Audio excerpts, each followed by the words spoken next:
नमस्कार, मेरा नाम आलोक है। आप लाइव स्टीज देख रहे हैं हमारे विशेष कार्यक्रम सुबह की चाय में। आपका बहुत स्वागत है। आज तारीख हो गई 12 नवंबर और दिन है आज मंगलवार। देखिए, सुबह की तमाम वो खबरें हम आपको बताएंगे जो आपको जाननी जरूरी है। कल देर रात से ही खेल शुरू हो गया है। 4 सीटों पर उपचुनाव होने हैं। प्रचार कल ही समाप्त हो गए और कल वोटिंग होनी है, यानी कि 13 तारीख को वोटिंग होनी है 4 सीटों पर। रामगढ़, बेलागंज, इमामगंज और तरारी, इन 4 विधानसभा सीटों पर उपचुनाव होने हैं। इसकी घोषणा हो चुकी थी, प्रचार प्रसार भी हो चुका है और कल देर रात से खेल शुरू हो गया है। बोड़ा भी खुलने लगा है। कहां कहां कितना बताते हैं अभी आपको, इस वीडियो में बने रहिए। इसके अलावा देखिए, बिहार का जो शिक्षा विभाग है उसकी ओर से अब कई फैसले लिए गए थे पहले भी। जो ट्रांसफर पोस्टिंग नीति बनी है शिक्षकों के लिए, उसमें बदलाव होंगे, लेकिन समय से। अभी पहले उस पर इंप्लीमेंटेशन होगा। शिक्षा मंत्री ने भी बहुत कुछ कहा है कल शिक्षा दिवस के अवसर पर, वो भी आपको हम बताएंगे विस्तार से। इसके अलावा देखिए, कई ऐसी महत्वपूर्ण खबरें हैं। लालू प्रसाद हो, प्रशांत किशोर हो, उन सभी ने खूब ताकत झोंकी है। बेलागंज में, इमामगंज में, तरारी में नीतीश कुमार भी गए थे चुनावी जनसभा को संबोधित करने के लिए। तमाम वो खबरें आप तक पहुंची जरूरी है। इसके अलावा मेडल लाओ नौकरी पाओ, यानी कि बिहार के कुछ एक जो युवा हैं जो खेल में अपना प्रतिनिधित्व जो है, उनका जो प्रतिनिधित्व है अन्य राज्यों में भी होता है, मेडल लाते हैं स्टेट लेवल पर या नेशनल लेवल पर, इंटरनेशनल लेवल पर, उन्हें बिहार सरकार सरकारी नौकरी देगी। ऑनलाइन पोर्टल भी शुरू हो चुका है और इस महीने में ही आपको फॉर्म भरना होगा। तमाम बातों की जानकारी आपको देंगे। हमारे साथ रवि उपाध्याय जी हैं, बिहार के वरिष्ठ पत्रकार हैं। 4 सीट उपचुनाव, कल वोटिंग होनी है। कल देर शाम को प्रचार समाप्त हुआ।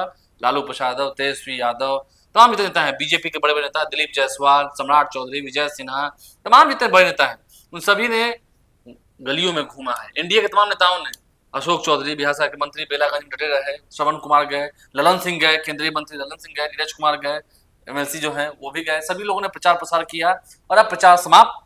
अब बारी है खेल की, और वो खेल कल रात से शुरू हो गया है। जो पक्की पक्की खबर निकल के आ रही है, अब बोरा खुल रहा है रात को। ये लास्ट मोमेंट का चुनाव है, करो या मरो वाली बात है। 3 सीटें महागठबंधन की थी, बोरा खुलने लगा है। और ईमान और नियत का क्या है, वो तो कभी भी डगमगा जाए। देखिए, निश्चित रूप से कत्ल की रात थी, बीती रात। कत्ल की रात थी, बिल्कुल। और आज की रात कत्ल कहिए, कयामत कहिए, दोनों ही रात थी कल जो है सो। और प्रचार प्रसार समाप्त हो गया। सब जितने भी राजनीतिक दल थे अपने पाले में वोटर मतदाताओं को, जो कि देखिए जनता ही जनार्दन होता है लोकतंत्र में, तो जनार्दन जब जनता होगा तो जनता का को आपको बोरा खोलना ही पड़ेगा। पर पूजा करना पड़ता है। बिल्कुल, लक्ष्मी नारायण। हाँ, अब तक तो आप लोग दूर दूर तक रहे सब लोग, लेकिन अब तो आया है ऊंट पहाड़ के नीचे। ऊंट पहाड़ के नीचे, हाँ, तो खूब चाल चल ली सियासतदानों ने। बिल्कुल। अब बारी जनता की तो है। देखिए, हर जो 4 जो विधानसभा है, बेलागंज, रामगढ़, तरारी और इमामगंज, उसमें जो है सो बोरा जितनी जिसकी शक्ति है वह बोरा खोल रहा है। सभी पक्ष की ओर से, सभी पक्ष की ओर से, इसमें कहीं कोई दो मत नहीं है। हाँ, इमामगंज में जो जानकारी मिल रही है, एक पक्ष की ओर से कुछ ज्यादा लगता है बह रहा है, गंगा नदी का पानी कुछ ज्यादा बह रहा है। हाँ, देखिए, सब जगह आप इमामगंज में एक पक्ष ज्यादा बह रहा है। बेलागंज में तो दोनों ही तरफ से, कई तरफ से, दोनों क्या, तीनों चारों जितने, कई तरफ से बोरा खुलता जा रहा है। सब जगह कमोबेश, कोई किसी से कोई कम नहीं है। बेलागंज हो, रामगढ़ हो, तरारी हो, इमामगंज, सब जगह से कमोबेश वही स्थिति आपको दिखाई पड़ी बीते रात। और जो है सो अब जनता जनार्दन को कल जो है सो बने आने वाला बुधवार को 13 को आपको नवंबर को, हाँ कल वही करें, आज की रात में बहुत कुछ होना है। हाँ, तो वो जो है सो सेवा किया जाएगा निश्चित रूप से। अब तो कार्तिक भी, छठ खत्म हो गया है तो नॉनवेज भी चल सकता है। वो सब चीज चल रहा है, उसमें कहीं कोई दिक्कत नहीं। वो सब जितना तरह का तंत्र मंत्र जंत्र सब तरह का चल रहा है। रंगीन शरबतें भी चलती हैं, उस सब जो है सो उसमें आपको सब कुछ का व्यवस्था है और सब चीज व्यवस्था हो रहा है। पूरा पुख्ता इंतजाम है सब जगह, बहुत तैयारी हो रही है। हाँ, बहुत तैयारी सब जगह से है। तरारी में भी सुना है कि बहुत खुल रहा है, सब जगह बोरा का बोरा खुलता जा रहा है। देखिए, सब जगह खुला है, उसमें कोई एक स्पेसिफिक आप किसी विधानसभा की बात नहीं हम लोग करें, सब जगह हवा में सब नंगे हैं। हाँ, सब कुछ चल रहा है। अब कौन किसके, अब ये लड़ाई तो और खेल तो यही है, यही तो मजा है चुनाव का, कि अब तक आप जो सो टाटा बाय बाय दूर से करते थे, हाथ नहीं हिलाते थे, लेकिन अब जो है सो गले मिलना पड़ रहा है, पैर छूना पड़ रहा है। हाँ, तो वो अब है जनता जनार्दन है, लोकतंत्र का यही खूबसूरती है। और शासन देखिए, क्योंकि उपचुनाव है तो यहाँ पर शासन प्रशासन की भूमिका बहुत अहम होती है। बिल्कुल, सरकार जिसकी, शासन उसका। देखिए, शासन प्रशासन तो वो ठीक है, लेकिन आपको आज जो है सो जनता की याद आपको आ रही है। यही सबसे बड़ी बात है, इसीलिए आपको हर व्यवस्था करना पड़ रहा है। तो ये अब जितना बड़ा मुंह खुलेगा उतना बड़ा आपको कंटेनर में डालना पड़ेगा। तो ये व्यवस्था है। कल प्रचार भी खूब जमकर हुआ। प्रशांत किशोर ने रोड शो निकाला, लालू प्रसाद की बड़ी सभा हुई, उसमें काफी भीड़ उमड़ी थी। नीतीश कुमार की पिछले दिनों जो बड़ी सभा हुई थी बेलागंज में, इमामगंज में, तरारी में, वहां भी तरारी में और बेलागंज में तो बहुत भीड़ उमड़ी थी नीतीश कुमार की सभा में, बिल्कुल जो दिखा वीडियो में जो दिखा। लेकिन देखिए सब अंतिम दिन पूरी तरह से राजद अध्यक्ष लालू प्रसाद यादव भी बेलागंज पहुंचे, पूरी ताकत झोंक दी उन्होंने। और जन सुराज के संस्थापक प्रशांत किशोर ने बहुत बड़ा माने बृहद पैमाने पर रैली निकाली वो, और वो रोड शो कह लीजिए उसको, रोड शो निकला और तमाम शहर का मोहल्ला का जो भी गली कुचा सबको उन्होंने रौंदते हुए गए और भीड़ आपको दिखाई पड़ी, इसमें कहीं कोई दो मत नहीं। और वही अब देखना है कि वोट में कितना तब्दील होता है। हालांकि कहा जा रहा है कि जो मुस्लिम और सवर्ण समाज के लोग जनसुराज की ओर झुकाव दिखाई पड़ा है बेलागंज में, देखना होगा। हाँ, देखने वाली बात होगी। अब तो 13 तारीख को ही मतदाता जो है सो क्योंकि अल्पसंख्यक समाज लोग जो मुस्लिम तबके के लोग हैं वो भी अच्छी संख्या में बेलागंज में वोट दे रहे हैं, जो बिल्कुल ग्राउंड रिपोर्ट है। बेलागंज में वोट दे रहे हैं वो निश्चित जनसुराज को, बिल्कुल मुस्लिम तबके के जो लोग हैं, बिल्कुल। और वो चुप है, वो बता नहीं रहे हैं इस बार, कोई हाथापाई नहीं कर रहा है। नहीं कुछ नहीं, वो चुपचाप मौन होकर के देख रहे हैं बस। है भी बस्ता छाप, हाँ, बैग छाप। देखिए अब वहां पर लड़ाई देखिए, वहां पर बेलागंज में दो यादव के बीच में है, मनोरमा देवी और विश्वनाथ यादव, मोहम्मद अमजद, और तीसरा कोण वही जो है सो मोहम्मद अमजद जो जनसुराज के माने जो प्रत्याशी हैं वह बनाया, बेहतर लड़ाई हो रही। इसी तरह से रामगढ़ में भी देखिए अशोक कुमार सिंह बीएसपी से पिंटू यादव, हाँ, सतीश यादव है भारतीय बहुजन समाज पार्टी से, मायावती की हाथी पर सवार हैं, अजीत कुमार सिंह और सुशील कुशवाहा है जनसुराज से। ये यहाँ पर एक लड़ाई आपको दिखाई पड़े। तरारी में विशाल प्रशांत है भारतीय जनता पार्टी के, राजू यादव भाकपा माले के हैं, और किरण सिंह है जनसुराज की। ये यहाँ पर आपको दिखाई पड़ा। हाँ, अब चलिए इमामगंज में दीपा मांझी है, और वो जो संतोष सुमन की पत्नी है, नीतीश कैबिनेट मांझी के पुत्रवधू हैं, और रोशन कुमार मांझी उर्फ राजेश मांझी। यहाँ पर देखिए इमामगंज में दो जो है सो मांझी के बीच में लड़ाई है, वहां सभा भी की थी इमामगंज में भी। और तीसरा आपको जितेंद्र पासवान है जनसुराज से। ये यहाँ पर भी लड़ाई बड़ा इंटरेस्टिंग आपको दिखाई पड़ रहा है। तो यह अब देखने वाली बात है आज की रात क्या तय करती है जनता, बिल्कुल किसके पक्ष में, जिसके जितने वोटर्स हैं वो घर से निकले और वोट दें। ये अपील तो खैर हम भी करते हैं कि वोट जरूर दीजिएगा, लोकतंत्र स्वस्थ रहता है, जिसे भी दीजिए वोट जरूर दीजिएगा, वोट देना ही चाहिए, ये आपका हक है।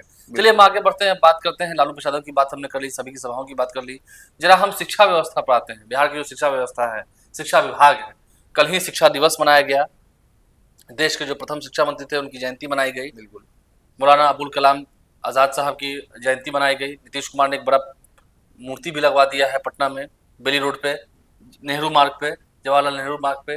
लेकिन शिक्षा मंत्री भी कह रहे हैं कि ठीक है, नियम बने हैं, ट्रांसफर पोस्टिंग के संदर्भ में बात हो रही थी, वो अपना बयान दे रहे थे। ट्रांसफर पोस्टिंग नीति बनकर तैयार है, अब तो एप्लीकेशन भी ऑनलाइन लिया जा रहा है, दिसंबर महीने से इस पर क्रियान्वयन भी काम किया जाएगा, पोस्टिंग कर दी जाएगी सबकी छुट्टी के बाद, ठंडी की छुट्टी के बाद। लेकिन शिक्षा मंत्री कह रहे हैं कि डिवीजन में भी, सब डिवीजन में भी जिनकी पोस्टिंग होनी है वो तो होगी। देखिए निश्चित रूप से शिक्षा मंत्री सुनील कुमार ने बड़ी बात कही, वह कह रहे हैं कि हमको क्वालिटी एजुकेशन, बेहतर शिक्षा व्यवस्था करनी है, इस लिहाज से जो शिक्षक हैं उनको हम लोग दूर नहीं भेजेंगे, और विशेष करके महिलाओं की बात कही, वही कहा जा रहा है, तो अनुमंडल के अंदर ही उनको रखा जाएगा, प्रखंड के अंदर ही रखा जाएगा, इधर उधर नहीं किया भेजा जाएगा। यह एक बड़ी बात है। हालांकि उन्होंने एक बात और भी कहा, क्योंकि वह पुलिस डिपार्टमेंट से आईपीएस रहे हैं, तो इस बात को उन्होंने बताया कि देखिए पुलिस में तो गृह जिला में नहीं होता है, गृह जिला में माने पोस्टिंग आपकी नहीं होगी, लेकिन शिक्षकों के लिए बेहतर हो, बेहतर शिक्षक जो है सो परफॉर्म कर सके, बेहतर बच्चों का भविष्य का निर्माण कर सके, इस लिहाज से हम वहीं पर उनका अपने जिला में ही उनका करेंगे, कहीं इधर उधर हम नहीं करने जा रहे। हाँ बिल्कुल, तो ये एक बड़ी बात उन्होंने कही है। और निश्चित रूप से जो ट्रांसफर माने जो पॉलिसी बनाई है बिहार सरकार ने, उसको भी बहुत फ्लेक्सिबल किया है मंत्री सुनील कुमार ने, और कहा है कि देखिए हम फ्लेक्सिबल इसीलिए कर रहे हैं, लचीला इसीलिए कर रहे हैं इस नीति को, क्योंकि हमको बच्चों के लिए क्वालिटी एजुकेशन चाहिए, गुणवत्तापूर्ण शिक्षा चाहिए। तो इस लिहाज से उन्होंने इस बात को कहा है, ये सब बात कही है। देखिए शिक्षा मंत्री क्या कह रहे थे वो हमने आपको बताया है। और देखिए शिक्षा मंत्री चाहते हैं कि बिहार में अच्छी पढ़ाई हो, क्वालिटी ऑफ एजुकेशन की बात हो, जिनका डिवीजन में होना है वहीं होगा, बिल्कुल जिला चेंज नहीं होगा, ये ठीक सही बात है, लेकिन उन्होंने ये भी कहा है कि ठीक है, अगर समय पड़ने पर संशोधन की जरूरत पड़ेगी, ऐसे तो कोई भी नियम बनता है तो उसमें संशोधन किया जाता है, बिल्कुल। जरूरत पड़ेगी तो फिर उस वक्त विचार किया जाएगा। अभी से कैसे मान लें कि ये ठीक नहीं होगा? पहले जो नीति बनी है, ट्रांसफर नीति इतने दिनों के बाद बनी, इतने सालों के बाद बनी है, शिक्षकों की डिमांड पर बनी है, जरा इम्प्लीमेंटेशन कर लेते हैं, इम्प्लीमेंट कर लेते हैं। बिल्कुल। गड़बड़ होगी तो संशोधन होगा, तो कुछ गड़बड़ होगी तो संशोधन होगा। ये कहना शिक्षा मंत्री का बिल्कुल सही भी है, सुनील कुमार बिल्कुल सही कह रहे हैं, और आईपीएस अधिकारी रहे हैं, उनकी दूरदर्शी जो सोच है वो काफी सराहनीय है। चलिए, ये बात तो हो गई। बिहार सरकार अब सरकारी नौकरी देने की बात नीतीश कुमार ने पिछले दिनों कही थी बेलागंज में, कि हमने जो कहा है कि 2025 के चुनाव से पहले 12 लाख लोगों को हम नौकरी दे देंगे। अब इस एवज में देखिए, मिडिल लाओ नौकरी पाओ जो सरकार की नीति बनी थी, तैयार हुई थी, अब उन लोगों से एप्लीकेशन मांगा जा रहा है, तैयारी है। देखिए, निश्चित रूप से जो बीते दिन आप देखें कि किस तरीके से राजगीर में महिला एशियन हॉकी चैंपियनशिप ट्रॉफी का आयोजन किया गया, यह पहली बार एशियन महिला हॉकी चैंपियनशिप। हाँ, तो ये नीतीश कुमार खुद गए थे राजगीर बिहार खेल अकादमी में। यह एक बिहार के लिए एक बड़ी सौगात की बात है, क्योंकि कई देशों से महिलाएं आई, कई देशों जापान से आई हाँ, हैं, बिल्कुल। कई देशों से आई हैं, जापान है, थाईलैंड है, मलेशिया है, चाइना है, जी। तो सब जगह से टीम पहुंची है और ये महिला टीम है और एशियन चैंपियनशिप हो रहा है हॉकी का। बिहार के लिए बड़ा दिन है, बड़ा गौरव की बात है गौरव निश्चित की रूप बात से। है। और ये राजगीर महिला जो माने जो राजगीर खेल अकादमी जहां बनकर तैयार है, खेल अकादमी राजगीर में जो स्पोर्ट्स कॉम्प्लेक्स बनकर तैयार है, वहीं पर ये हो रहा है। बहुत अच्छा बना है, बहुत बना अच्छा, भी बहुत अच्छा है, बहुत उसमें कहीं बेहतरीन कोई बना है। दिक्कत सरकार ने बहुत अच्छा आयोजन करा है। बिल्कुल। तो ये वहीं पर देखिए सब बातचीत हुई है और वहां से ही आपको जो बिहार शिक्षकों का माने जो नोडल जो मिडिल लाओ नौकरी पाओ का जो के तहत राष्ट्रीय और अंतर्राष्ट्रीय स्तर पर जो बिहार के रहने वाले बच्चे और बच्चियां हैं, अगर यदि उत्कृष्ट वो मेडल लाते हैं तो उनके लिए सीधी नियुक्ति के लिए पोर्टल जो है सो बिहार राज्य खेल प्राधिकरण की ओर से खोल दिया गया है और आधिकारिक वेबसाइट भी लॉन्च हो गया है और 5 दिसंबर 2024 तक आप आवेदन कर सकते हैं।